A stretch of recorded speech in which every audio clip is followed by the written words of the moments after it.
Although remarkably versatile with the ability to take on any role, Kevin Spacey is probably best known for playing villains in The Usual Suspects, Seven and Superman Returns. When you're playing a character that's really whacked, the parameters are very wide, so what you're able to do, you can just be a lot more outrageous, and that's a lot of fun.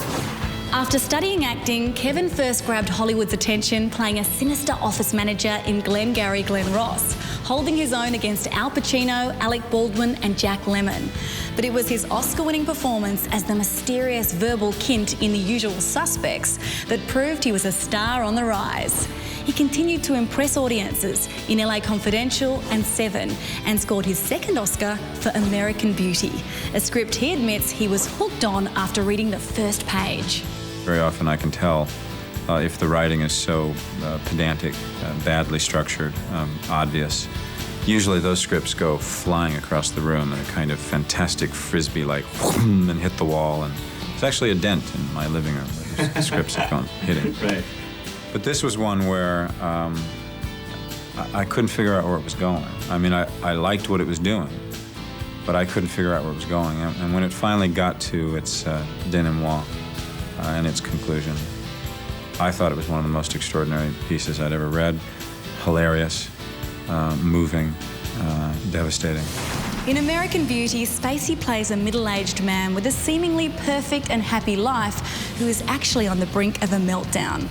Spacey believes that the theme of longing for something is one that many of us can identify with. I think sometimes people get to a place where they want to change, where they're not satisfied with the relationships they're in, with their jobs, with their bosses, with the routines that people fall into, that are easy to fall into when you're trying to make it be successful and make money and provide for your family. Spacey loves to sink his teeth into complex roles that will inspire him and challenge him as an actor. I myself had been experiencing a sense of wanting to break out, be perceived differently, do different things, walk into different kinds of parts. Because when I first got known in film, it was for very dark, very manipulative, very creepy kind of character. And I didn't want to get stuck in that. Kevin loves to make movies that make audiences think. So he took on the role of a teacher who inspires a boy to make the world a better place in Pay It Forward. I've had a lot of teachers in my own life that have been really important and really sort of changed the course of my experience because of the kind of ideas that they put in my head, the kind of inspiration, the kind of planting of seeds. And so I love the idea of being able to play a teacher at a time when we're living in a rather cynical a place where everyone's sincerity is up for ridicule. Anyone who might actually want to try to do something good for another human being is subject to accusation. In 2003, Spacey decided to devote more attention to his theatrical side, becoming the artistic director of the prestigious Old Vic Theatre in London. Well, I'm really not making that many movies anymore. I'm running the Old Vic Theatre in London full-time. I'm back into rehearsal in just a couple of days from now.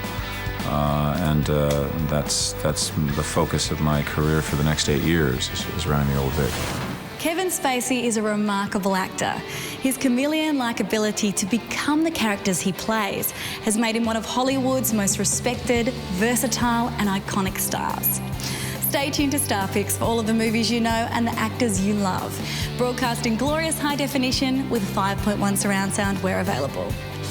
For more of the best in entertainment news, check out your Movie Network channels. It's altogether better on screen and at mnc.tv.